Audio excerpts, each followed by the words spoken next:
Well, hello there, Apple Bites. This is your Apple Bite, Written Ralph talking to you from our show here, Apple Bite. So we take a bite out of the apple and share it with you. And as you can see, we have a plethora of fun-loving geeks all ready to geek out, have fun, and get nerdy. He used the word plethora. Anybody hear me? A gaggle of geeks. A gaggle of geeks. I like that. All right. Sound off. Just to make sure we can hear you, everybody. Go for it. I'll go first. I'm Jay Hewer, He-Man aficionado. Roman Tony, I roamed on today because I haven't been on for a while. So. James Avila? Wait, it's Avila, not Avila? What have I been saying all these years? I know. Make a joke. 5 letters, 5 different ways to pronounce it. Oh, please. I got the I'll same throw problem. a different one at you every time. Don't worry. Nice. I'm only getting sound from one person. Ooh, you might have to sign. You might have to. Was it me? Sign off and sign back on. Can't hear Raphael. Oh, he's kicking you Well, out. he might have to sign on and sign back off. Sign off and sign back on. This show is going great. All of the so the one person he can hear him. You might have to sign off and sign back on. James, tell him. It ain't me. Hello. Hello. Can you hear James? Yeah, I can hear you. Can you hear me? There you go. Yeah. Yeah. Success. So James, tell him to sign on and sign back off. All right, sign on, sign back off. If that's the Off, problem. on, off. Yeah. There we go. Let's see. I find that when anybody uses their phone, it gets weird. Usually, like for some reason, the sound they'll only hear one person, or they'll only hear 2 people. I don't know. But your phone is good for a plethora of things. Exactly. Can you hear me now? Can you hear us all? Yeah. Can you hear me now? Yes. Go 1, 2, 3. Sound 4, off, 5, everybody. 1, 2. Ralph. 1, 2. There you go. We're all good. We're all good. Yeah. This is the Brady Bunch. All Let's go. No. Right. Sorry, I got the He-Man song in my head right now. I can't Celebrity sing Squares. I do have the He-Man song. So we were talking about the He-Man movie. And they're talking about making a sequel, but a Skeletor sequel, which I think is a bad idea because once again, Jared Leto. You know. I'm excited though. I haven't seen it yet in the theater, but I did get an email from Fandango to buy tickets, and they are selling a set of pint glasses now, a He-Man and a Skeletor one that you can buy like a ticket along with the pint glasses, and it's very tempting offer. Anytime there's something like that, like a promotional giveaway or a promotional glass, I eat it up like crazy. I gotta say the swag for this movie. You know, what is it? The sword cup. Oh yeah. Oh my God! They got all this beautiful swag. Have you seen the Gray Skull pocket popcorn bucket? Yeah. Oh, I remember you showed me that one. I show that to you. Has anybody seen the meme that's going around about the Supergirl cup? Oh yeah, it looks like Yeah. a little wrinkly cup over there. Yeah. And then somebody brought up the Dune cup, which steals the whole show. You know. I thought that was the has the whole worm's mouth kind of thing, you know. Use your imagination. Zero. That's the one that started it all. Yes, it did. When I went to see a Mandalorian Grogu, my brother he got the Mandalorian popcorn bucket. It's pretty cool. It's like a helmet, so it's like a helmet. It's like it's like hard plastic. It's really hard. So you can put stuff in it. So my friend got one for it's either that or Baby Yoda, but like $59. I was like, "You want that?" I was like, "Nah, no, thank you." But yeah, my friend got one for Jurassic World, one of the latest Jurassic World ones, and it was cool. It was like an actual like dinosaur baby, like in like a tank and stuff like that you could put the popcorn in. I was like it was such a cool like sculpture, but I'm looking at it, I'm like, where does the popcorn go now in there? Actually, it's so crazy with that so fast. Like I remember when the Super Mario one had it, like the question mark, it was like $10. It's like now this thing's cost so much money.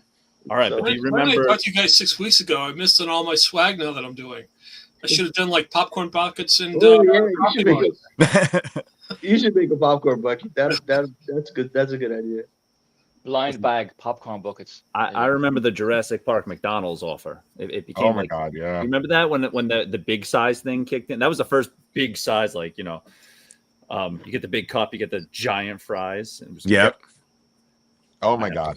Yeah, I have a few of those, like those McDonald's. I think I also have one from like one of the Batmans. It might have been like Batman Forever or like Batman the glass cups, something like that. Yeah, like those like giant ones. Yeah, I have those and the Flintstones. Remember the Flintstones? Yes. Oh my God, the Flintstones. Oh, see, folks, a lot of geeks and nerds here. Yeah, I remember when Star Wars they had a promotion with like Taco Bell, and I think the prize was you can win like like a trip around the world, $1,000. I don't remember what it was, but I was eating there every day trying to win, and all of a sudden like my chest started burning. Oh, I'm having a heart attack. I wouldn't want to know Tony at that promotion at all. Forget it. Let's go straight to the hospital. I thought it was a heart attack. No, you just got heartburn, you idiot. You can't eat. You just got heartburn. I've been watching Slow Horses, and Jackson Lamb, played by Gary Oldman, is like this decrepit old man who's like doesn't bathe and like eats all his crap, and like he farts up a storm. It's Tony with Taco Bell. Right now, I can tell. The closest you got to going around the world was waking up in Jamaica hospital with a Nigerian doctor hanging over you. It's okay, my friend. You will live. Oh my God, folks, we're gonna have some fun today. We're gonna start this off by talking about Omni Must Be Destroyed, because it's a Kickstarter, and our pal has to leave in a little bit. So we're gonna give you the floor first. Go for it. Thank you. I launched the Kickstarter today, June 15th, and it's 30 days. The book is a sci-fi action thriller. It's set in a far-off galaxy with a alternate Earth, and it's a advanced civilization that has created an autonomous robot fighting machine called Omni. That's the sole defender of the planet Terra Beta from an evil empire led by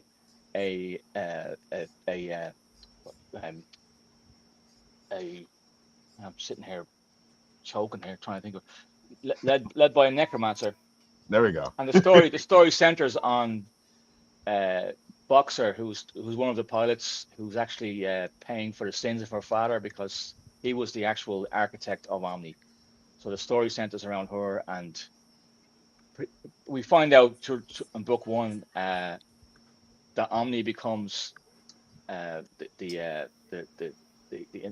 basically Omni's taken over by a necromancer and becomes the annihilation of planet Terra Beta. So Boxer has to redeem herself and save the day and somehow find That's a way already of an destroying interesting fix there, because you don't usually miss technology with necromancers.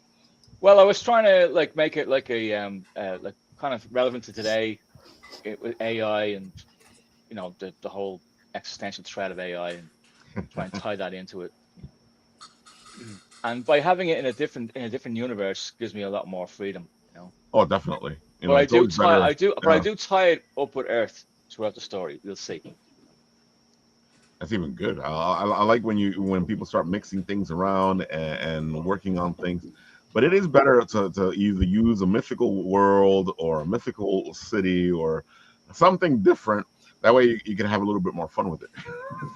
Yeah, well, this is the first book that I wrote and illustrated. So it's my first comic book, if you want to say that.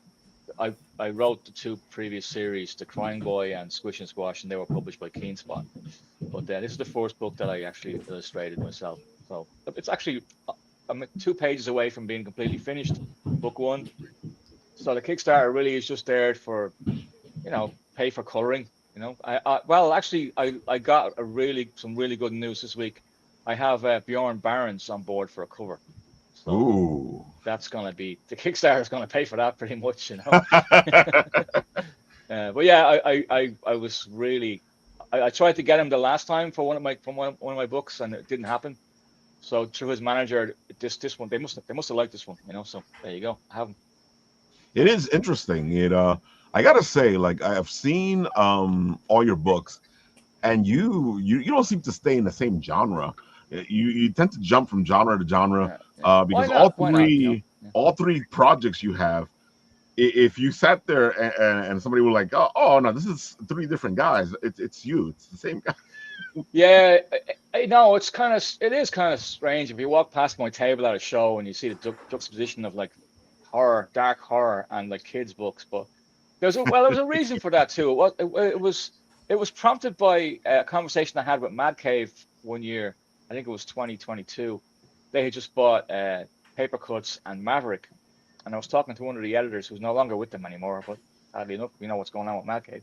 But he had put the idea in my head for doing an all ages book. So it turns out that when we were making The Crying Boy, the artist that I co-created the series with had a stroke. Nothing life threatening, thank God, but that put the brakes on the series.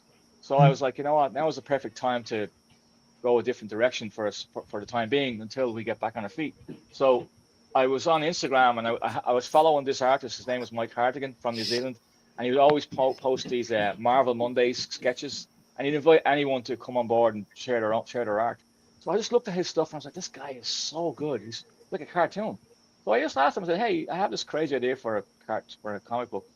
Would you be interested in, co-creating with me? And he said, yeah, sure. Because he was trying to break into the industry too. And I just happened to find him at the right time, because when we got the Keen Spot deal with Squish and Squash, he signed a major book deal, and you couldn't touch him now, So I looked out, and we got a cartoon deal with that last year with TV Ontario. They optioned it, so we got some option money from them, and they're invested. So the next stage is to find a studio partner, or we have a producer who's doing that. So it's a slow process, like everything else, So like comic books, it's a slow process, Everyone thinks it happens overnight. It's like, took me 2 years to find a publisher for The Crying Boy, So. It's so funny because a lot of people, think things just happen. I'm not sure why they think that, because life, everything in life, it takes work. It takes a long time to get there. But I feel like it's because they don't see you, and then all of a sudden they see you, and then they go, oh, look, it's an overnight success. Well, I think if you're talking about established creators, don't forget that they're basically working in a factory type setting where work is constantly coming their direction. So they're always out there, Where the likes of me or anybody else here who's just trying to hustle and trying to get their books out there, it takes a lot more time because you're doing it yourself. You're your own boss. You're holding down a full-time job and life. It's a different story if you've got an exclusive contract from Marvel and DC, and that's it. You're great. Life's great. You can focus on that. But this is their passion. So that's why it takes a lot longer. Yeah, because I know I've been working on my book for like a long time already. Yeah. And people always think like, oh, okay, you made a comic, so it's gonna come out next week. I'm like, no, it's not how it works. Yeah. It's an uphill battle. It's and everything has to fall into place, and it's also a collaborative effort too, because you have to have the right people. I'm so lucky. The last, so far, I guess 3 books now. Well, I had a previous horror series that I started last year, and I abandoned it for now, put it on the shelf, because I sent it to everyone and I got no response. Plus, I'll be honest with you, I wasn't ready to do another horror series. As you said, I'm all over the place, scattering. But I always have 2 or 3 projects on the go. I had Omni 2 years ago, didn't start it, started a horror series, and then went back to Omni again. So here I am, almost finished Omni. So I have the horror series in the back of my mind going, I think I'll change it and go a different direction, because Omni didn't start where it is now. Obviously, it was something else. It was a completely different storyline. That makes any sense, but that's my process. Does. I know it's same. Not everyone's different, but that's my process. Oh, it completely does. It makes sense to us as we create things, because there's a lot of stuff that starts off in one direction, and next thing you know, it doesn't look anything like what we had in mind. Yeah.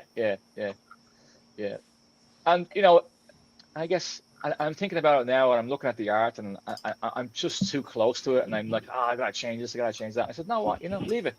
It's my first comic book I ever illustrated. I think with all its imperfections, I just leave it. You look at any big name artists out there, you look at their first book they illustrated, I'm sure they probably feel the same way. So I'm just gonna cool my jets a little bit on that. Jay and James, you guys have done your books. How long did it take you to get the original books out? So the book that James and I did, we just finished Captain Cradle #1, which was prepared for the Cradle of Aviation Museum here on Long Island. I was there. Sorry to interrupt you. I was there 2 years ago. Yeah. Sorry. Yeah. Oh, were you? Yeah, I was a guest there. Yeah. That's where I met Ralph.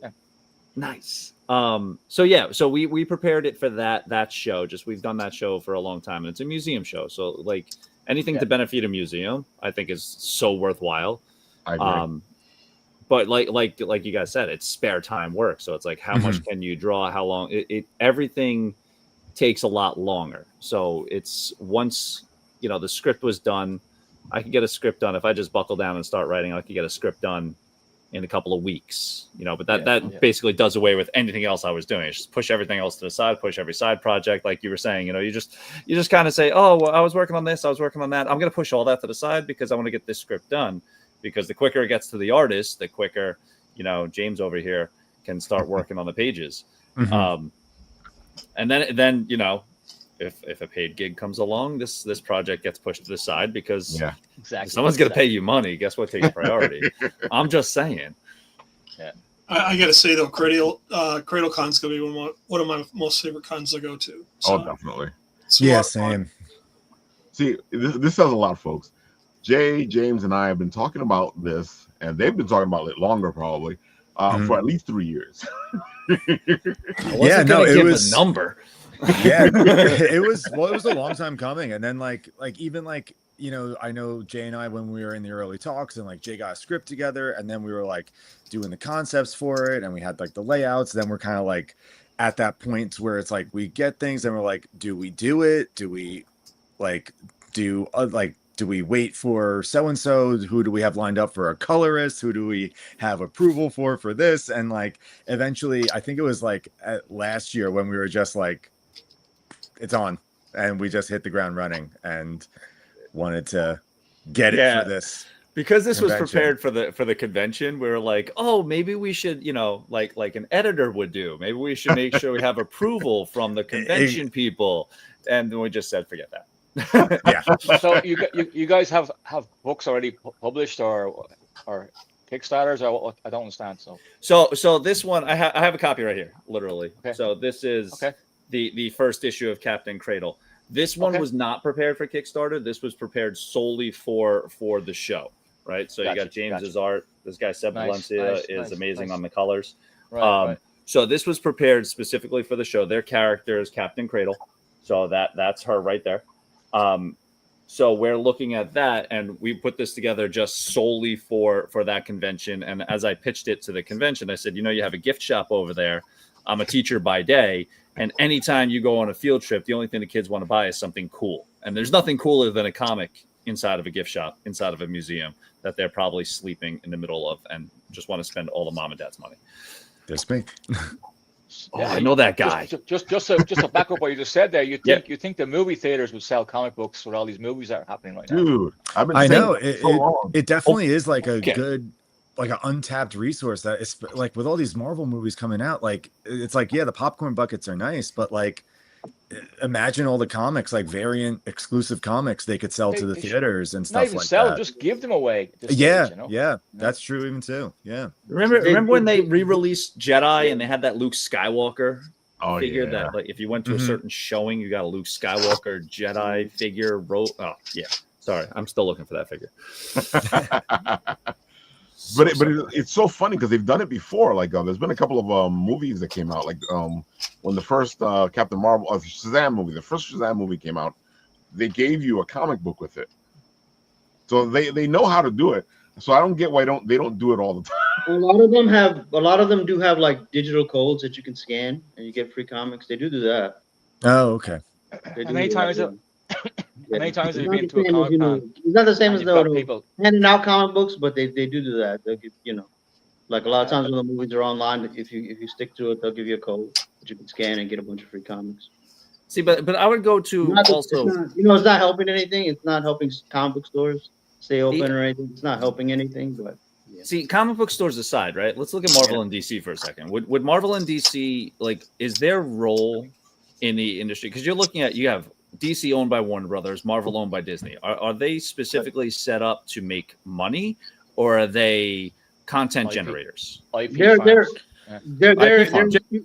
They're easy excuses to hold on to IPs. It's very easy to hold on because if you have Spider-Man comic that comes out every month, it's a very easy way to hold on to an IP.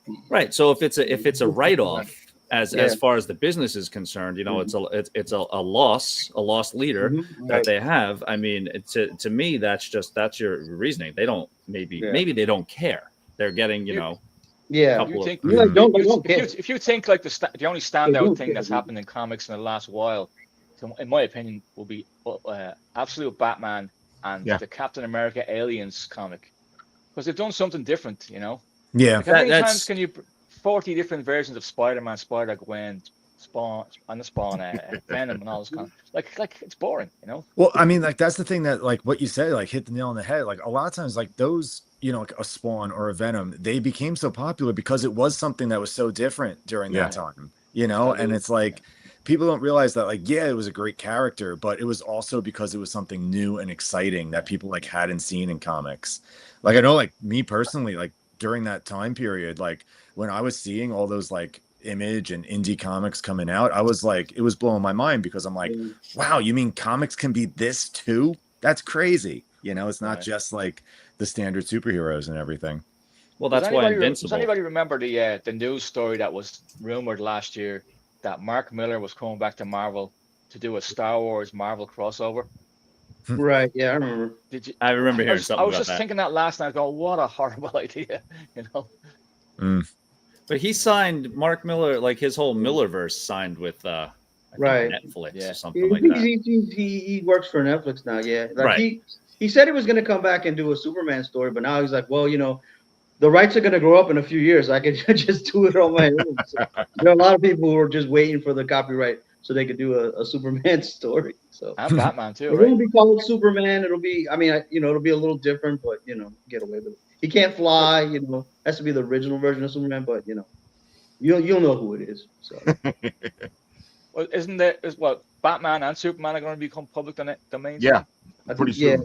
Superman. They're next up. It'll be like how when Mickey Mouse went public domain. It's just a Steamboat Willie version of Mickey Mouse. So you know, I'm sure someone will make a horror movie about Superman. I was gonna say that never really made a horror movie. That would like Winnie the Pooh also. Just make a horror movie. All right. I've seen more from Winnie the Pooh than any of the other. Blood and Honey. Those movies. Well, Keenspot have Winnie the Pooh as one of their biggest titles right now. Wow. Yeah. It's so interesting to me. Like, you know, you now people are able to use these characters. It's just like really interesting because, you know, sometimes you wanted to see somebody change it up or do something. It's like some of the nice stuff I've seen is Popeye. I've seen some interesting stuff with the Popeye character. And now I think Genndy Tartakovsky, if that's how you say his name, and his Popeye that never was. I gotta say, let's show off the video for Omni. You know, let's go to the videotape, folks. This looks awesome.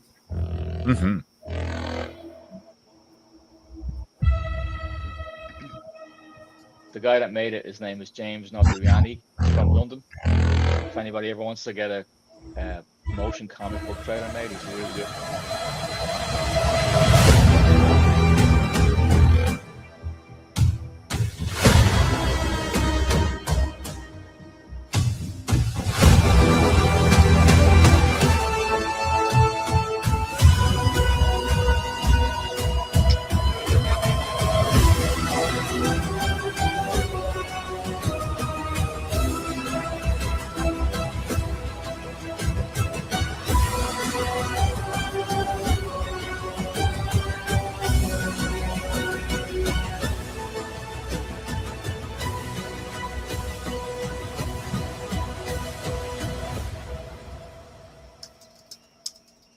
You were saying that the guy who made this, his name was what? James. Let me see if I pronounce his name correctly. James Notarianni. Yeah, he's from London, and he's made 2 trailers for me so far. He made one for Squish and Squash, which was actually instrumental for us getting the cartoon deal because they were able to see what it looks like on screen. You know, I've seen the video for that one. Yeah, that looked really good. With our pitch deck that we made, so it was like that was. He's really good. He's not that. Well, we'll talk about money and privately if anyone's interested. I won't say it on YouTube.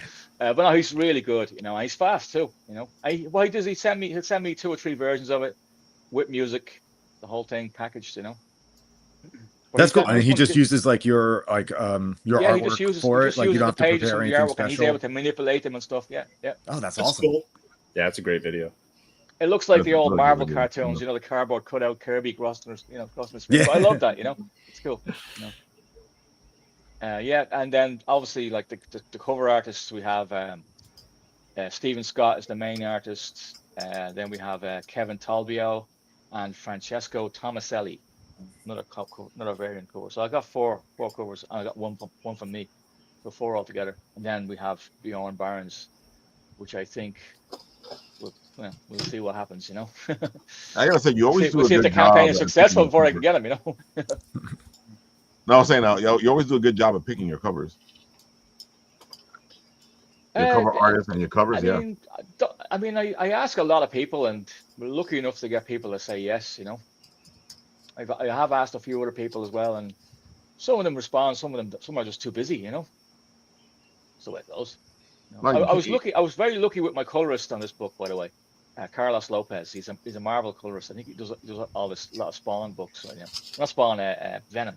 Why do I get those two mixed up altogether? Yeah, the color on this is beautiful. Yeah. Yeah, he's really good, and he's like, I'm ready, send me more pages. I'm like, hold your horses. That's what you want. You want that relationship where they want more, Yeah, and actually, another unsung hero is Leo McGovern, the letterer. He's fantastic. Like the smallest thing you need, like can you change the title? Can you add a title to this? He'll just do it. Boom, I think he works in a comic book store as well. He's up for. I feel like lettering is a very big like unsung hero of comics that people take for granted a lot of times. But like when you see good lettering versus like, not so good, it makes a really big difference. Yeah, I've had Justin Birch. He was with me on Crying Boy and Squish and Squash. He was fantastic, Mm-hmm. But same things. Like some people aren't available, so Yeah. It's so funny because a lot of people get paranoid or they get the weird. Just ask who you want to be on your book. You never know; they might say yes. Oh, I ask everybody. Yeah, exactly. The only time you fail is they're busy or privately they don't like the book, whatever. Doesn't matter. Keep going. Listen, I'm big on putting my foot in my mouth. I'll say random things, and next thing you know, we're making a book. Oh, definitely. I feel like that's how we started. That's pretty much what happened. I believe it was a couple of weeks ago. I was like, hey, James, I got this idea of a story about surfing. Yeah. I was like, I'm like, I'm in. That's all you need. That's all you need. Comic book. Awesome. It doesn't have to be on Earth. It could be anywhere. I wrote this script about surfing in Hawaii. I want it. Right. Yeah, in the 10th century. I know. I got like 5 pages into the script, and I was like texting Jay. I'm like, it's awesome. So you guys are all Long Island or everywhere else? Yeah. Right. I'm in Queens, so. Yeah. Oh, nice. Yeah, you're like really close. I just did the Forest Hills Comic-Con a couple weeks ago. Yeah, I couldn't make it. I was in Philly. I was at the Fan Expo. Oh, nice. How'd that one go? Oh, well, I went there to promote this, so. Yeah. I made 100 of these promo copies, and I just gave them away just to help the Kickstarter, Yeah, I saw that. I was like, hey, what the heck, man? I saw that you had the book and ready. Go ahead, show it off. No, it's not the whole thing. It's only a couple. Oh, I know you had a little bit of the book. A preview, Oh, that's like a preview issue. Yeah, like unfinished, So the last copy. I mean, it says 100. It says 100. I think there's like 4 people have number 1. See, but that's a great idea. I'm actually doing it for my book, my superhero teddy bear. I know Paul's doing the same thing where he's doing an excerpt and he's going to have it at Garden State Comic Fest. I think it's a great idea. Get the juices, the water flowing into all these salivating people's mouths as they go, look at this book. Well, even from my point of view, I think it looks fantastic. And all right, real quick story. I used a publisher called Mixam. Mm-hmm. They were pretty cheap because I was going to use Comics Wellspring. Right. And I saw the prices. Oh my God, it was like $5.25 a copy. was like, how am I going to make money on that? You know. I was very happy with Nixon as well. Now. Yeah. So the week later, they sent everyone that email. I don't know if you've used Comic Wellspring before. They sent everyone that email apologizing up and down, and then of course the prices came way down. Yeah, I saw that email. yeah, the prices are back to normal again. You know. That's crazy. They must have felt the pinch. You know. There's no reason for that. You know. Oh my God. That's why I feel like people forget that there's other places people can go. Yeah. And these guys are really and they expedited the shipping because I told them I'm going to this show, and they're like, oh, we'll send it with expedited shipping, no cost, overnight. Boom, got them 100 copies. Bada bing. And that's what you want to do. I'm getting commission off mixing. Just kidding. Oh, we're doing ads now. Yeah, right. I used them for my book. I was very pleased with it. One, you can get, a proof copy for a couple bucks. You just pay for the shipping, but that at least gives you an idea what the actual copy is going to look like before you commit to like hundreds of copies. So yeah, I took a shot and it came out really well. What I liked about it was it's a glossy cover, but paper, like actual paper pages. Ooh. Not like the plastic pages. So I gotta check that out. You said Nixum was the MIXM. Yeah. Oh, okay. Yeah. Cool. Nice. Glossy paper, but give you information.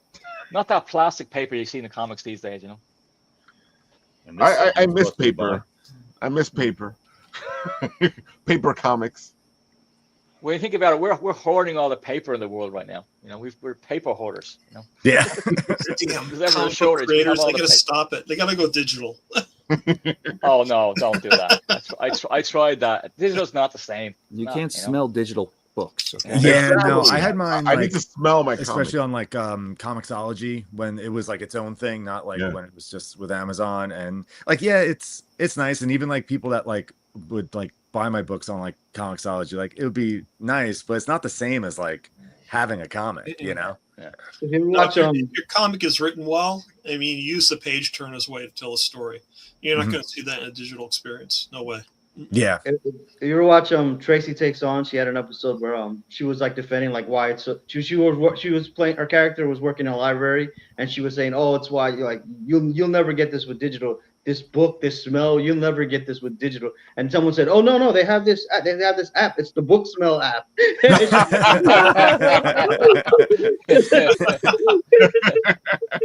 It's not like I left my comic in the bathroom. I left my iPad in the bathroom. Yeah. I don't know, man. You leave a comic in the bathroom, if something happens to it, it's a comic, you can buy it again. I always tell people my comics make great bathroom reads. It's the biggest selling point. Yeah. What's such a funny thing that someone pointed out to me is that like as often as if you think about it, as often as we have our smartphones with us all the time, I've never dreamt about my smartphone at all, and I have it all the time. Like I can't recall a single dream. I've dreamt about comic books and I've dreamt about all this other stuff. I've never dreamt about a smartphone. Wow, that's good. If you think about it, like if you ever just think about the dreams if you've ever had a smartphone, and you have it. Yeah, I think you're right. Now I'm thinking about it. Like I don't remember like just lost dreaming yourself about when like you go through all these problems with your phone. Go to sleep. Tony, your phone just it erases those dreams. Yeah. It's like one of those things when it's like plugged in. Like, you see like the ray come up and like start. The aliens are like, wait a minute, they're on to us. I don't know anything about what's going. Nope. I never dream about. It wasn't me. No. Do electric sheep dream of Android phones? There you go. That's a good question. Do they dream? I gotta say, I've never thought about it, and Tony's right. Actually, I've had dreams of comics. I've had dreams of books. I've had dreams. I've never dreamt of my phone. We probably dreamt of losing it, or No, not even. That's a nightmare by itself. But no, I'm actually never thought about it. I've dreamt of losing my books when I was going to school. Oh, yeah, I feel like I've definitely had a couple of those, like when like you go like back when I was like in high school, like you go to school with nothing and you're like, oh no, like everything's gone. Where is it? My pencil case. Exactly. Yeah. Pencil case. My dreams now and then will be like, oh, I want to buy this book. I don't know, but does it cost so much money? I have a dream. The dream will tell me, no, buy it. And I'll wake up and I'll be like, oh well, the dream told me to buy it. I remember choice going to now. school. It's your Going to school in the phone telling 80s, you. and your school bag would weigh like 40 pounds. Yeah. You know? Yeah. Like, I don't know what that's like now, you know. My Like, daughter's school bag weighs like 40 pounds. I don't know how. Yeah.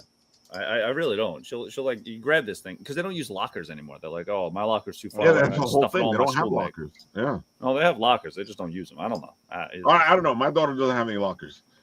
No, I mean, No.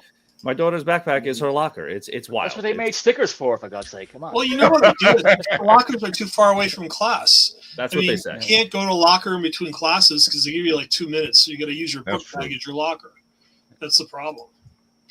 That is true.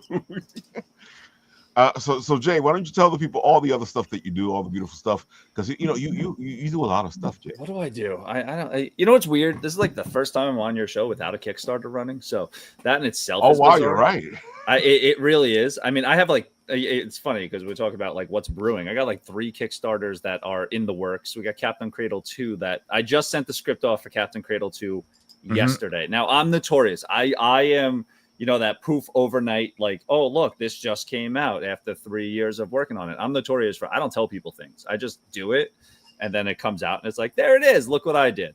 Not, this took me years to get done and X amount of dollars or whatever.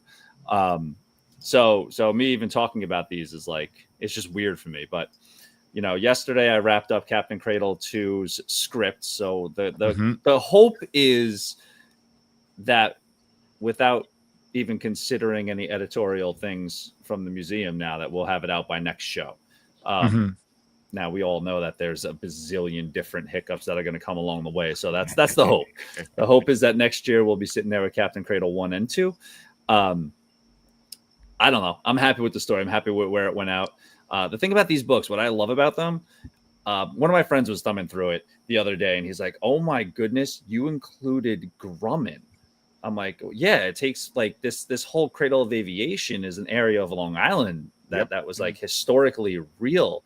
I'm like, Grumman was a big deal. They made the on Long Island. Yeah. So and then he's like, my dad worked at Grumman. I'm like, I did. And he's like, could you put him in the book? I'm like, it's so funny. Actually, that was right where I left off on the script with like him and the note that you have. Oh, there's a note there. This is a real guy. Here's a picture of him. Please use it. and I swore him to secrecy. I said, listen, here's the deal. Don't tell your dad he's in this book. Give him the book and let him read it. And then when he sees it, he'll be like, he'll react like, why am I reading this dumb comic? Because that's what happens. That's the first thing that happens. And then when he gets to it, he'll see all the Grumman stuff. But that was like, that to me was a drawing point for the book, was just how can I take this fantasy world, which is purely fantasy, and give it just that tinge of historical reality, not accuracy. Oh no, there's no accuracy in this thing whatsoever, but that little sense of that place is real. This idea of the Cradle of Aviation, this Mitchell Field, Grumman, this area of Long Island that was, there's a reason this museum is where it is. So incorporating that stuff, that to me is a lot of fun. So yeah, that's my most recent one. Kickstarter is coming up soon. We have a sequel to Warhawk and Magni coming out. That I think is the next one on my list. I believe after that, we're finally getting to the second Saturn and Orion book, which, you talk about how you could do things at a snail's pace. Saturn and Orion's the first book I ever published as a story, and it's taking quite a number of years to get the second book, to get the second book going. So we're still a ways off on a couple of those. I wish I didn't have to say it, but it looks like Always Punch Nazis 4 is in the works big time. That's one, man. Always Punch Nazis is an anti-racism anthology, and the days that I don't have to say that will make me so happy. Sure. There's Carriers. You can see that on the screen. Carriers is, Ninja Turtles meets Muppet Babies. You got a bunch of warrior pigeons who are roaming the streets of New York, fighting all these threats that are unseen and potentially not real. They might just be in their pigeon coops the entire time, daydreaming the whole thing. So yeah, that one was actually optioned for an animated series. And as we discussed before, that's a snail's pace too. So we'll see. Right now, it's being pitched around, and fingers crossed it'll get to that next stage. I tell everybody though, it's like, just because you're optioned for an animated series, you could have animation done. Yeah. I think the Clerks cartoon cartoon attached to it. Yeah. There is. Right. And that was a big step. So it's got the pieces in work. It's got the showrunner with the pitch package all together. It's gone to a couple of places. But until I see the first episode on TV, I'm going to just continuously say it's in the works. We don't know. Yeah. It could be time, because that's the way this whole industry goes. Everyone's in a hurry, but nobody's moving fast. No, so very slow in movies and TV. And I'm okay with that. Guys, I have to make a move. I'm sorry about this. I have to go to work. Oh, I will be back, because I really enjoyed having a laugh with you guys. It was great. Dude, we would love you to have you back. Because you can geek out with the best of us. Tell the people one more time where they can find you and all the good stuff. Go for it. My Kickstarter is Omni Must Be Destroyed. It went live today. It's on there for 30 days, and you can find me on Instagram at NYCDUB. Thank you very much. I appreciate it. I can't wait to back that. Omni Must Be Destroyed looks fantastic. Yeah, it looks really great, man. Appreciate it. Thank you. Looks great. I'll be back, because I enjoyed hanging out with you guys. Really appreciate it. Thank you. I've been chasing you to be on the show for a while, so I know. And now that I'm here, I'm like, I should have came here a long time ago. Thank you very much. I appreciate it. All right, guys. Have a good night. Bye bye. Thanks. Yeah, good night, man. Cheers. Have a good one. There we go, folks. This thing's doing well. Look, it looks like we got a couple pledges while we were on. Go check it out. I have to say, this looks really interesting. It kind of reminds me of those 90s robot shows. Yeah, it reminds me of Macross. Robotech. Exactly. Yeah, Macross. Yeah, I can see the Macross. I see a bit of ROM in there. Look at what Skybound's doing. Anyone else notice that one? Skybound in the Hasbro universe. Yeah. Kirkman runs it. Yeah, it's Kirkman. Yeah. I know that guy. So Transformers, G.I. Joe, Mask, all in the same universe. So yeah. Your turn, James. Tell the people all the good stuff. Go for it. All right. Well, I mean, like Jay said, the thing that most recently I've put out was the Captain Cradle book, which was a long time coming, even from the point of when I started doing illustrations for the museum, because initially it started off when I started doing the conventions, years ago.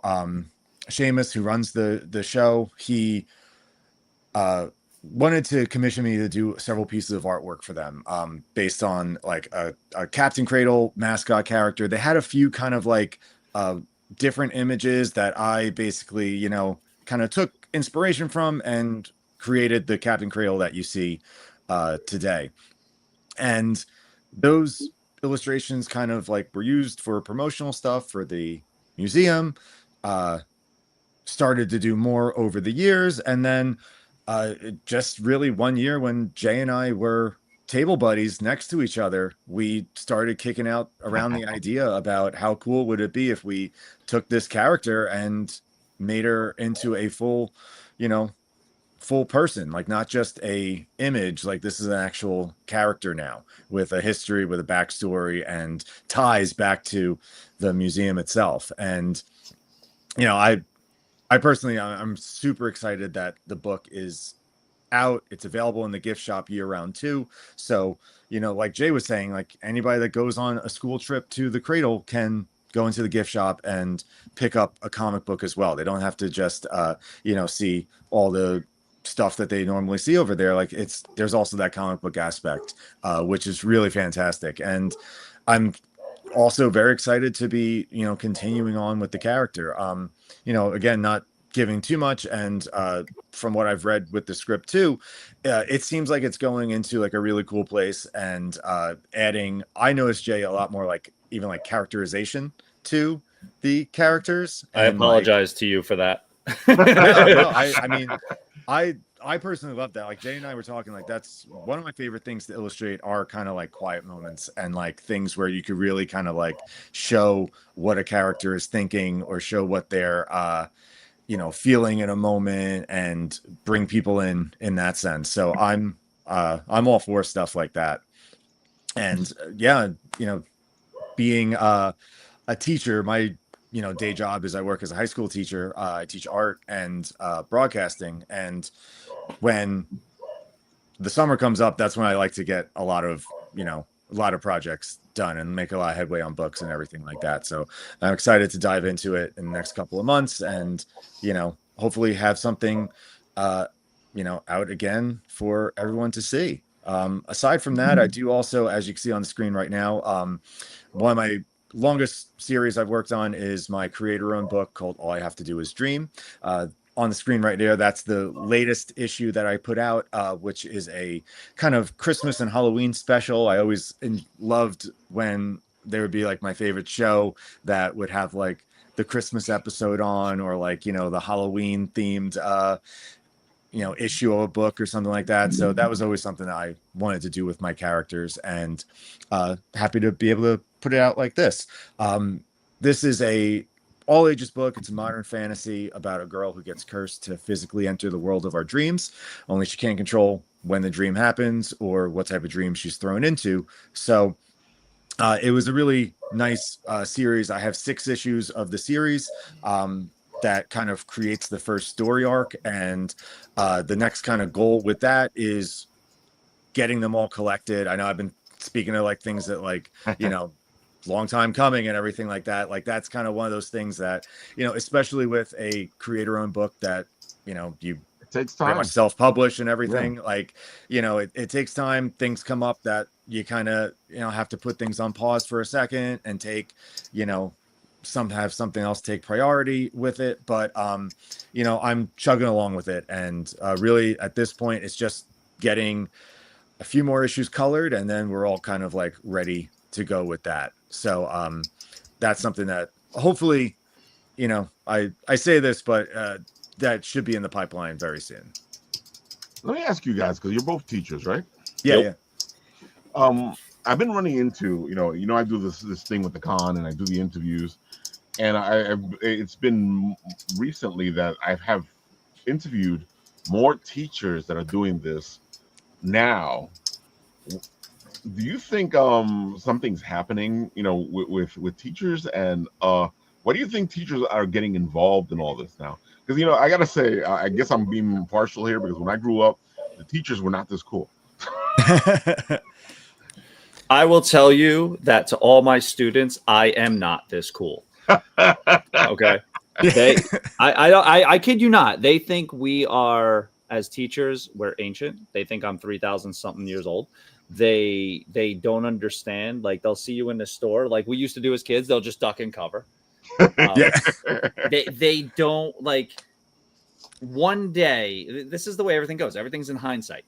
One day they'll look back and they'll be like, I had a teacher that made comic books, and they'll just like realize that that's unheard of, because they are, as kids should be, they're in their bubble. What's their bubble? Their bubble is, you get a couple of kids who love reading. You get a couple of kids who are totally into TikTok and Snapchat, boyfriends, girlfriends, sports.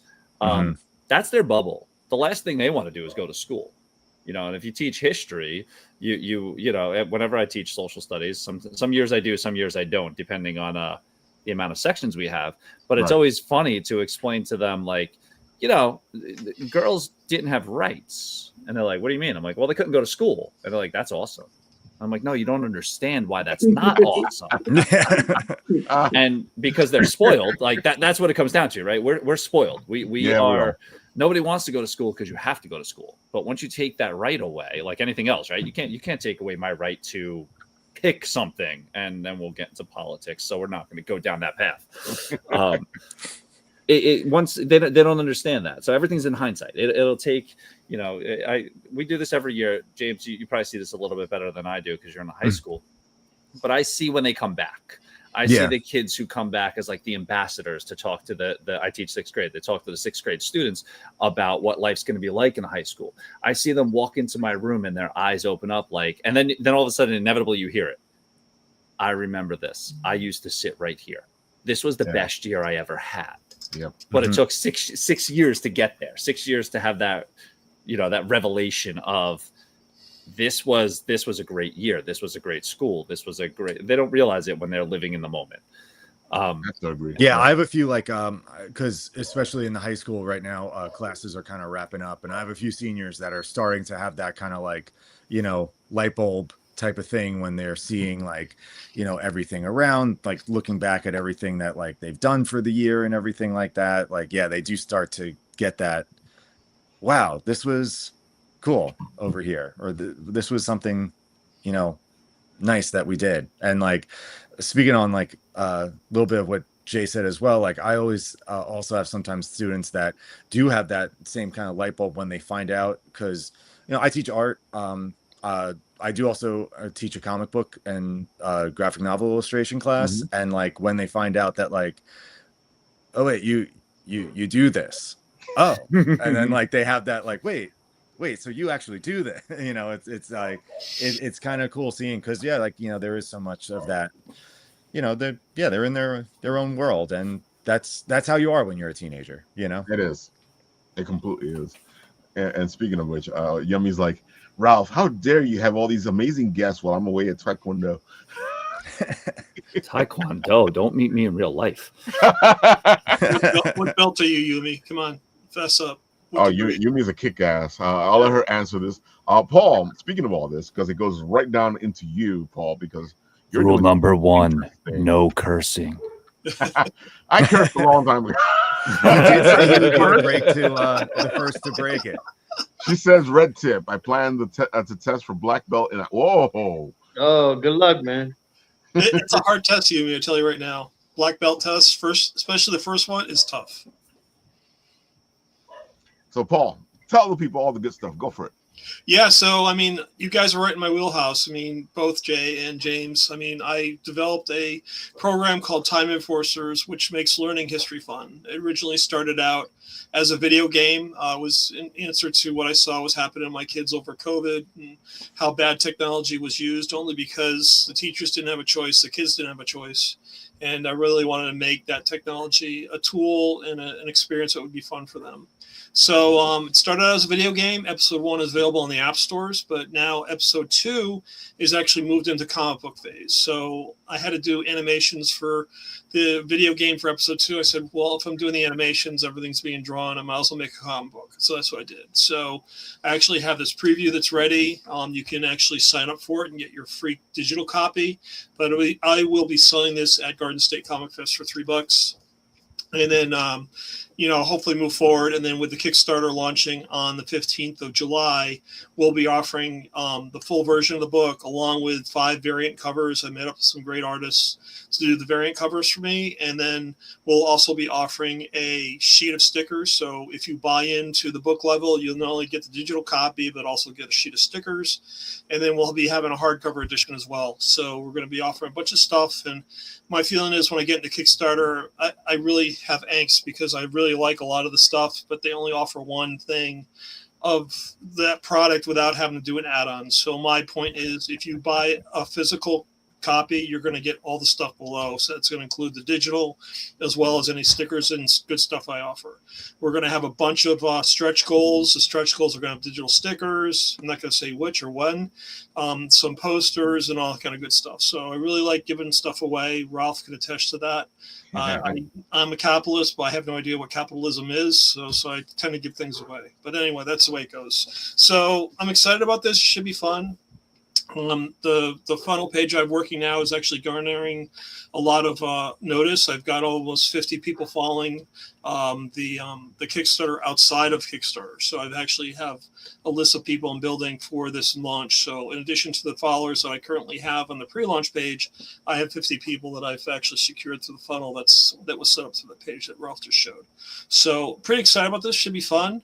Once we get the comic book done in August, I'll be working on a role-playing tabletop game. And really the ultimate goal is to build out what I call the History All Around Us education framework, where I've built out a program for kids in 5th to 10th grade to learn history in a gamified way. So we'll be offering the comic book, the role-playing tabletop game, as well as the video game, as well as this whole course with kids and getting them back to the basics of journaling, doing presentations, doing research, getting together, and really make it an interactive experience, what I call active learning. So that's kind of where I'm going with this. It's been a passion of mine to make this an experience for kids outside of the digital realm and make it an interactive experience in terms of not only playing a game, reading a book, actually doing journaling, doing research, and then also doing presentations as well. So. I gotta say, I've been working with you for a while with this, and you just keep bringing ideas and bringing ideas. Yeah, I mean, I'm having, like I said, I wish I knew about the mugs and the popcorn containers before I did all my special. I've got pins, I've got, keychains. I'm not sure if those are going to sell now compared to popcorn containers and mugs. So, well, I'll let you know. So. I love the fact that you got a whole little preview comic book that's ready to go for Garden State Comic Fest. Yep, the preview is ready to go. I'm not sure why the page isn't working, but if you do sign up for this, it's just verifying your identity. You're good. So if you do sign up for the free comic book, you actually get an option to, if you close that window, to get these VIP dossier cards. These are only available before the Kickstarter launches. For $5, you can get both of these cards, but be known that I will be offering more free stuff in the card pack once it goes. So it's like I get some stickers and some other things that'll be included in that. So for $5, you're getting more than just 2 cards. But the whole point is to try and build enthusiasm and traction for the campaign before it starts. We have a Discord channel set up. I'm trying to get people involved there as well so that I can start having conversations and build excitement that way. And I just love this community. I love the creative community behind comic books and writers and filmmakers. And I think getting involved with this has been a big boon for me because I go back to my graphic design days at RISD and interacting with people who are creative. And it's just really a great time. So. Ralph, you're on a card now. Look at that. Yeah, he's not passing out the $5, so Tony, so don't worry about it. Because he still owes me my Captain Cradle comic, which I paid him for, but I will never see. But that's okay. Hey, it's in my house. I haven't seen you since CradleCon, so. Oh, stop it! It's like I don't see things for 6 months after. And now he's disconnected. See, there. So if you get the Ralph, I can't hear you. Oh yeah, you're cutting out. You're cutting out. What? Yeah. So if you get the Ralph card, trade it in for something good. No, that's awesome, dude. That's awesome. Man. Let's see. Where's the link for the Secret Circle membership? So once you sign up for the email, you'll hit this page and just sign up for the Secret Circle. I'm going to send out the cards after the Kickstarter's launch so I can put everything together in one package. Yeah, I'll gladly give you Ralph's cards. Don't worry about it. That's okay. I heard they're very valuable and highly sought after. I agree. You should autograph a couple of those. Let's see if I can get this. Cool about the way I'm building this. I mean, it's the dossier cards are one thing on this exclusive, but these are actually going to be part of the role-playing game. So I have a bunch of dossier cards I've set up. I've got action cards for the game itself.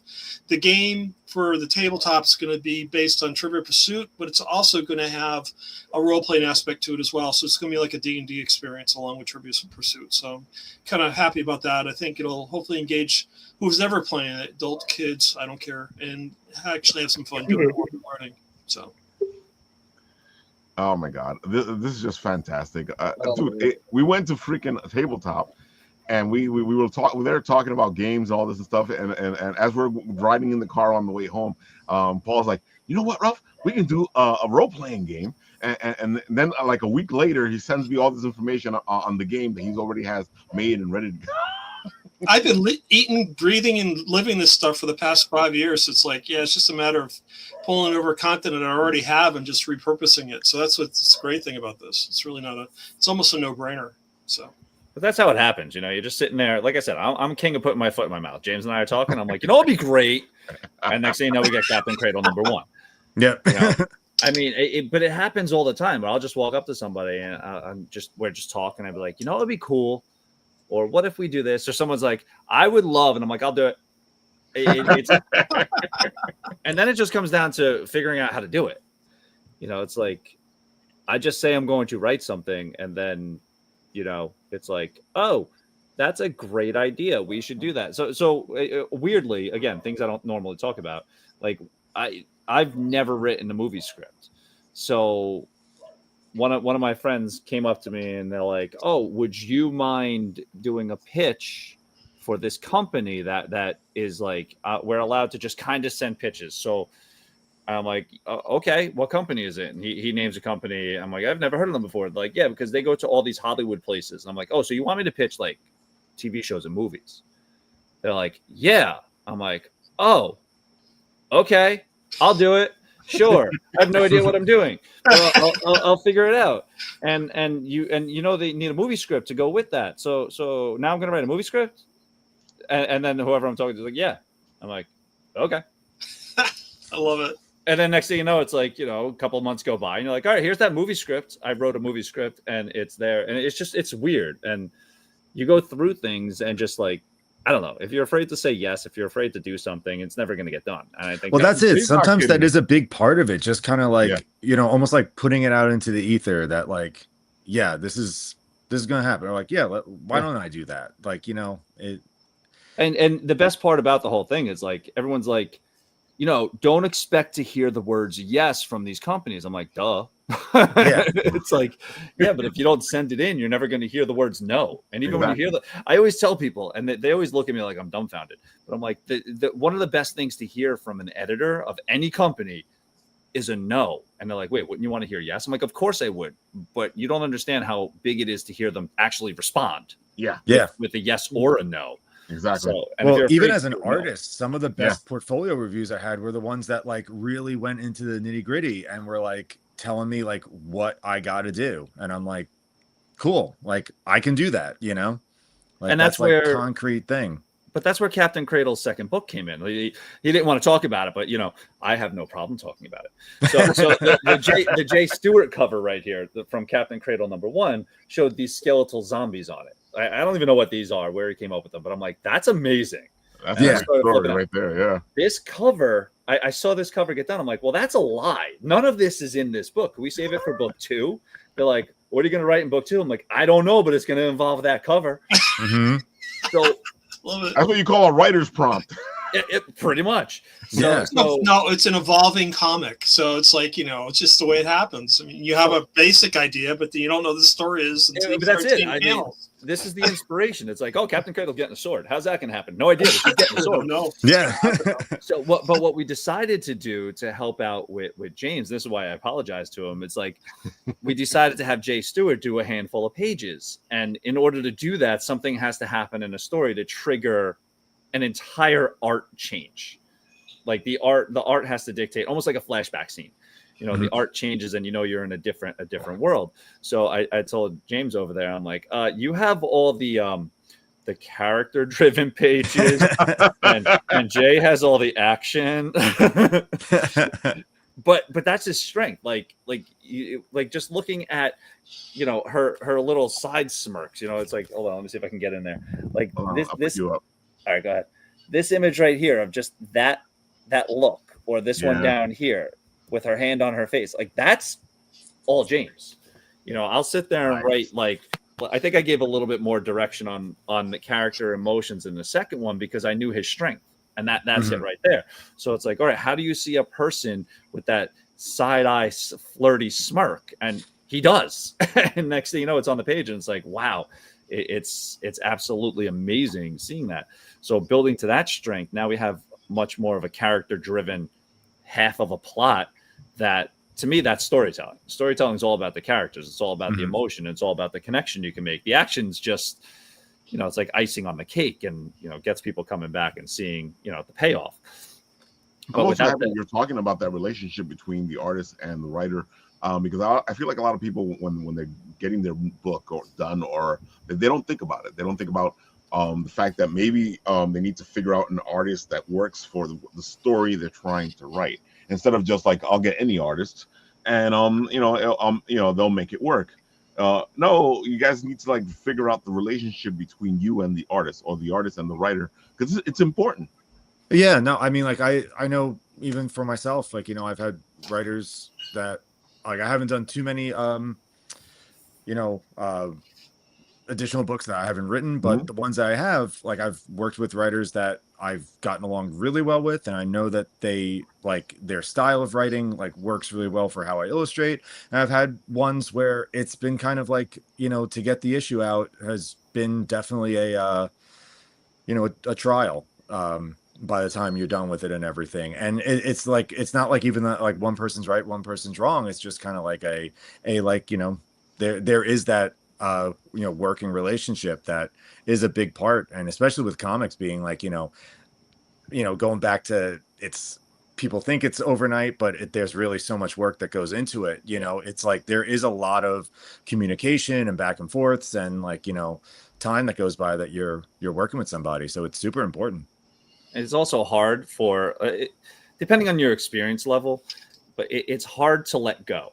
And I think on the creative process at any level, learning two big things to learn. First is how to take a criticism, because that's its own little game. If somebody gives you a proper critique, it's going to hurt, because they're going to see things that will help you grow, but you don't see it yourself. And the second one is just letting go, letting the artist, I write a script. I guarantee what comes out is not exactly what I saw in my brain, but it's better for it. Yeah. And you can't micromanage. I can't hold the pen and draw, because if I could, I wouldn't be looking for artists. It's like, so the artist has to know when to say, all right, that panel is good enough. It's like there's great and there's good enough, and then there's what can we do to improve it. But at some point you have to move on. At some point you have to say this panel is good enough. It gets the point across. You could have people with shading who spend 8 hours on one panel just shading and tweaking and putting every little detail. I'm sure it looks phenomenal, but then next thing you know, you're like, oh, I did one panel in 8 hours. That's not going to work for many artists. So just that idea of, all right, this page is done, let me move on, is something huge. And then letting just again, as a writer, for me, letting go and just saying, oh, you see something different than what I saw, it's going to be awesome for it. It's going to be better.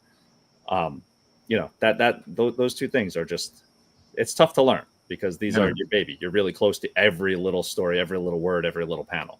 Definitely. Yeah. I mean, it works the same way with like on the artist end too. Cause like sometimes, you get so invested in it because you are spending so much time like on a page that sometimes you do get that little like tunnel vision where like someone has to look at it and just kind of like, be like, well, like I see it, but like maybe it would work better like this. And like sometimes like, yeah, you just look at it, you're like, you are totally right. I was too close in there and I couldn't see the forest through the trees at that point, so you need that like back and forth.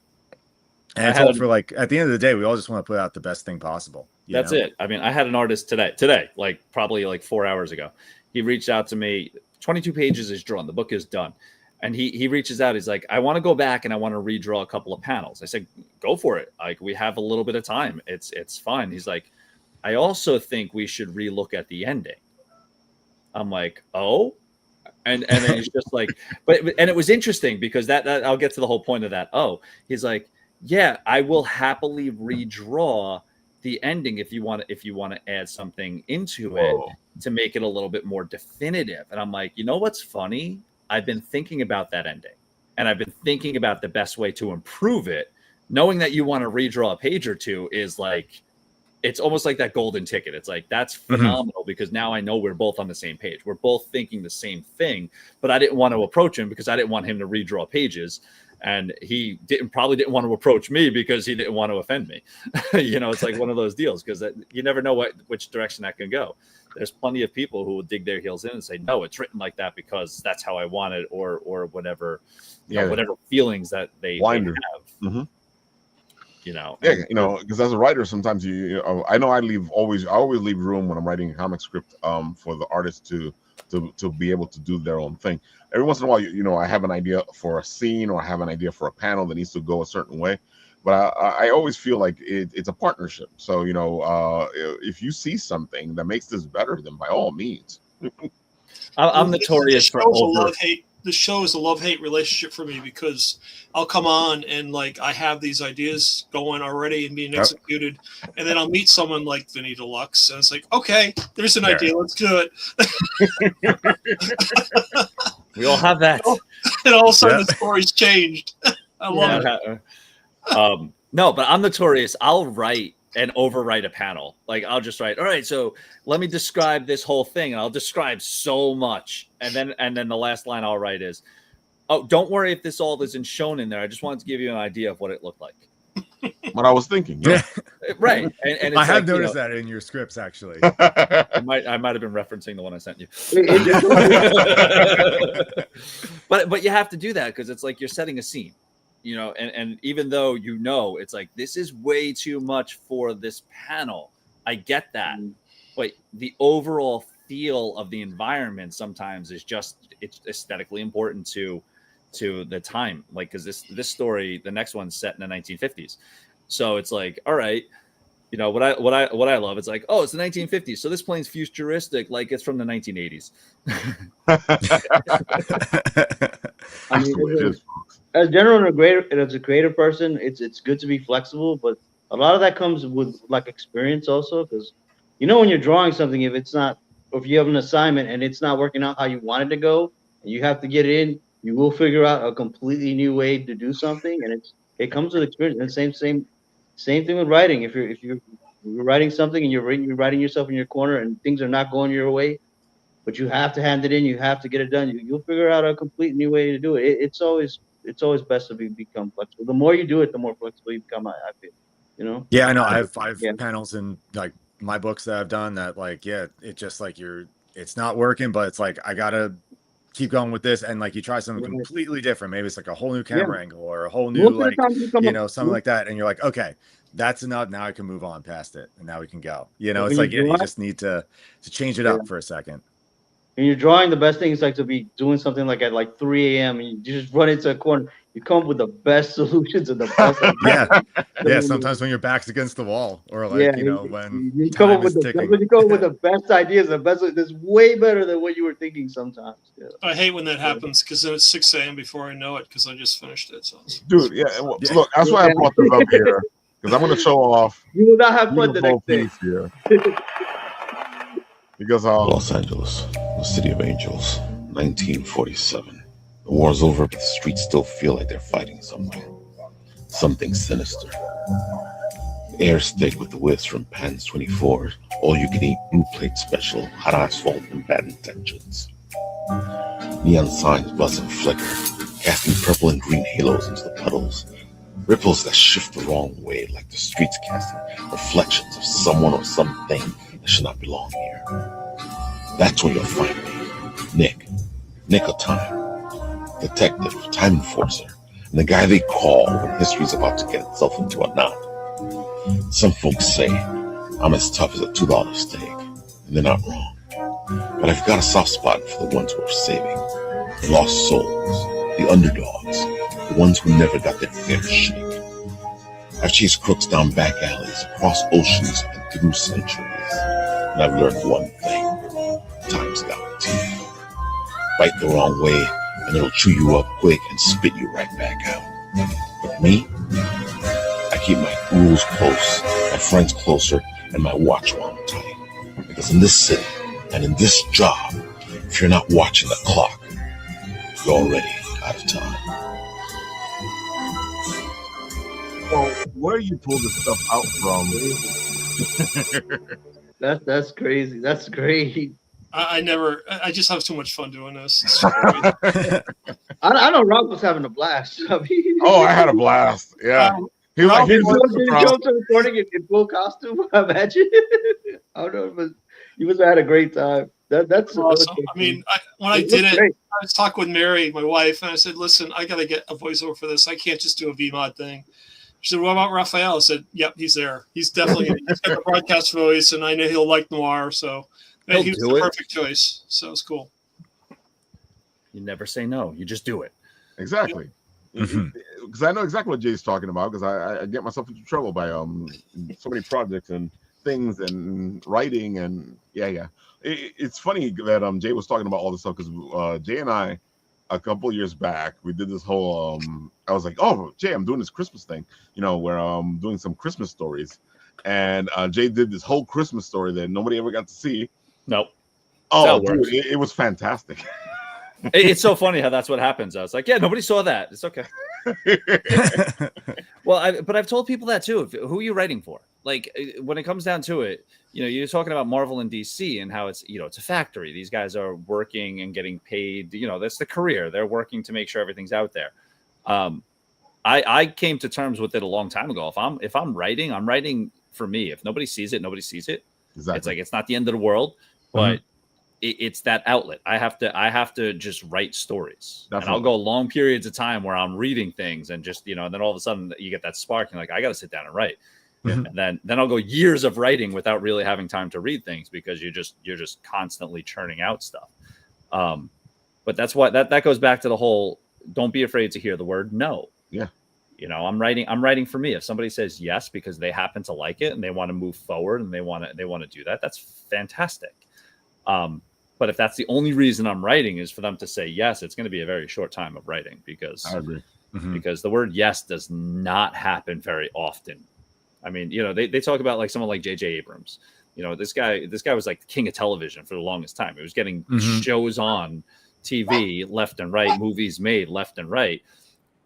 But he would talk about the idea of how many shows got told no, and how many things were just not around because of that.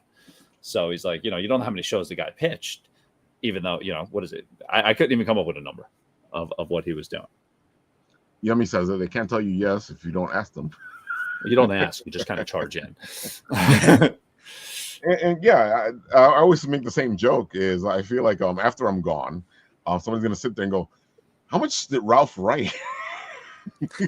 But that's it though. It's like, stuff. You're an overnight sensation, 20 years in the making. It's like I think that's what they were saying about Bendis when he hit Ultimate Spider-Man. The guy hits Ultimate Spider-Man. It's like, this guy came out of nowhere. I'm like, okay. Yeah, so you sure about that? Exactly. Or Robert Kirkman, Invincible is the hottest show on TV. And it comes out how many years after the comic book totally ended? Yeah, think about how many issues, and not even just it ended, how many issues of Invincible came out before a series was made. The same thing with Walking Dead. See, The Walking Dead, though, was still coming out. Like, he still had the issues coming out. Invincible almost seemed like it was dead to television. I agree, because it was so funny that all of a sudden they go, oh, they're doing Invincible, because I was like, but he finished that ages ago. It was wild. Yeah. So, but it's cool, like a series like that, like it even the series opened it up to a new generation. Like I know even my kids in the high school that I work at, like they love Invincible, and like I know they had probably any concept of it when it was out in the comic book stores, because they were probably like young. It was a comic. Yeah, I had people tell me that. But it also forced Kirkman to go back into that world. Now we have that Battle Beast series that's going. Because he wasn't writing more Invincible, even though maybe he should have. Who knows? But yeah, so you get Battle Beast, you get that. So it always makes me laugh, because it's like, oh, you wrote that much, and then the first thing that really becomes a success, it's like, oh, wow, that was amazing. Your first thing you did. It's like, no, no, it takes a minute. Yeah. There's stuff that I've written and shared with people, and every once in a while they'll get stuck on something that I was like, I was playing around. That's not even something that I was actually seriously thinking. Like, why do you like that? I had a guy once, like I was writing scripts for him, and like as he was getting to know me, I'm like, you have no idea how many scripts I've written that nobody has seen. And he looked at me like I was crazy. He's like, why would you do that? I'm like, because it's the story. I'm like, it's just the way it is. Yeah. I'm like, it really is just the way it is. If you're not practicing the craft, even if nobody's watching it, you're never going to be able to write. Like they talk about finishing something, finish something you started. And that's you know, that depends on what it is. Finish a script, finish a book. What is it? Finish a movie. Yeah. Well, even the one that, you know, you were kind of talking about a little bit before that you showed me, it was just one of those things where you're like, I got something, you know. And it's like, I've had something for 2 years now. You want to take a look at this? But that's something like, and that's weird because every now and again I'll write something that's like, this is too good. This is too good to kind of forget about, because I wrote it for an artist, and you know, you talk about knowing your artist. He wanted to write it. He wanted to write it, and the story was kind of built to have machines, different types of planes and stuff like that. He wanted an outdoorsy adventure with people going like through the woods and like, you know, battling the elements, battling nature. But the way he had talked about the story, I was like, well, you need vehicles, and he's not a vehicle person. So when I wrote the story I saw, which he loved, and he's like, I can't draw this. That's not my skill set. And he tried, and then he couldn't do it. Then he found, you know, like it tends to happen, he found something that was like, I want to write this. I want to draw this for now. And I'm like, all right, you know, that's fine. I would rather have the right artist do something than the wrong artist put out the wrong book and, you know, take 8 years, but still work on it. It's like, so I was like, all right, you know what? Let's put this to the side. We'll revisit it. And then it was just out of happenstance. I was like, I like that book. James likes that book. James doesn't know he likes that book. I bet you James is going to love this book. And sure enough, I sent it to him one day. The next day, he's like, I'm 15 pages in. I need more. See, that's a great relationship, folks. And that's what you're looking for when you're looking at your team for your books, because it's a team that makes this stuff happen. Unless you get lucky and you get one guy that does everything. That's hard. Believe me, I've tried to be that guy. It's a tough one. Jay, tell the people one more time where they can find you. Just look up Jay Hewer. I'm on many places. My website's jasonhewer.com. It's the full name. But I'm Jay Hewer on Facebook if I'm ever on Facebook. I'm Jay Hewer on Instagram, which I tend to pop on every now and again. I still frequent every now and again, so it's probably Jay Hewer on there as well. So that's where I'm at. And James, tell the people where they can find you. You guys can find me. My Instagram is JVAvilaArt over there. That's usually where I post the much. I am not the best with social media, but I do try to post, especially when I have new stuff coming out and going to conventions and stuff like that. So that's the best place. I do also, if anybody, wants to reach out, I do always check messages and stuff like that. So there's my Instagram. My website is javilaart.com, and you can find a lot of my portfolio on there as well. A link to that's in my Instagram as well. So you can find all my stuff, as well as my Etsy shop where I sell my books, prints, and commissions through there as well. Will either you gentlemen will be at conventions anytime soon? To be determined. I'm still figuring out what the summer holds. I may be doing a comic shop appearance, though, in the summer, though. So I'll give some details on that once we figure out the date. Same there. Once when I get more information, I will let you know. Looks like I'll be at New York Comic Con, walking the floor. That's. We always run into each other at New York. I was going to say that's usually where I'm at. Yeah, you will run into them. We'll do a little something. We'll bring it to you guys. Something ridiculous. Yeah, it's always ridiculous. I think my favorite one was when you were doing the Kickstarter and it was a whole wrestling promo.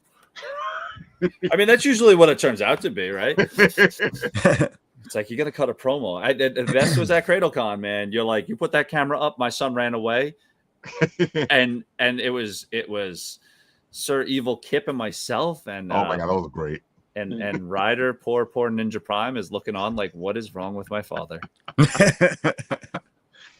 Oh my God. Yeah, I got to say that one came out of nowhere. Folks, if you want to check out a beautiful promo, go to the Instagram.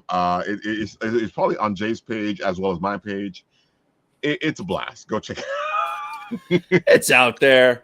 We can get going. I mean, we get some inspiration from things like, what would Skeletor do? Exactly. What Skeletor? what would Skeletor do? I'm just going to read a little excerpt. Skeletor says, if you are upset, Shake your fist to the heavens as you curse your higher power for surrounding you with fools and miscreants, especially when the ones with the flowing golden locks are happy families living who seem to get all the breaks. That's what Skeletor would do. Till we meet again. Remember. Of course, Paul, you will be at Garden State Comic Fest showing all the good stuff in 2 weeks. Yeah. 2 weeks. Yeah, it's Saturday the 27th and Sunday the 28th. So I'm looking forward to it. Should be fun. And we will be at Garden State Comic Fest to show you all the beautiful stuff that is happening there, and giving you a little video of Paul and his Time Enforcers, and getting the book before you guys, because I will be there to get the book. Stop by, see Professor Haugens and Amelia Earhart, and we'll be giving away freebies, signing up for contests. I think our contest is going to be a bucket full of reading stuff along with a $25 Amazon gift card. And then, of course, we get the pins for sale. We get the stickers for sale. We get a bunch of stuff for sale. So no shortage of any kind of ad specialties. We got them. Be there. Be there, folks. Be there. Comic Fest. Cody Arena. 2 weeks. Yeah, it's I can't wait. We like advertisements here. Exactly. And Tony, anything new? Let's see. There's a weird noise in my kitchen. I gotta check. I don't know what that is. You're haunted. That's new. Tony, wait for Yumi or your phone. It could be your phone. It heard you before. It could be. Let's see. Well, the spring anime season is coming to close. So what have I already reviewed? I already reviewed Dorohedoro on Netflix, and what else there? Oh, Rooster Fighter, that came to a close. I reviewed Rooster Fighter. So yeah, it's about a rooster fighting. That's pretty much it. Yeah, so I think everything's gonna end either this week or next week. So there'll be plenty more reviews. So something to look forward to. So I'm going to leave you guys with what Yummy's saying. Supernatural taught us to fill a shotgun with salt. Keep that shotgun with salt next to you. But does she know the first rule of Fight Club? She probably doesn't know the first rule of Fight Club. She did say that we shouldn't be scared, that she will protect us. Hold on. Where was it? Yeah, here we go. She said, also, like I told others, you're safe. I'll protect you all. With that, folks, on this show, glad we have you on our side. I agree. I wasn't talking about I tell you, Fight Club. folks, I used to play TTRPGs with Yummy, and she protected my ass a lot of times. So she's not kidding when she says that. On this show, when it ends, I press the button and this happens.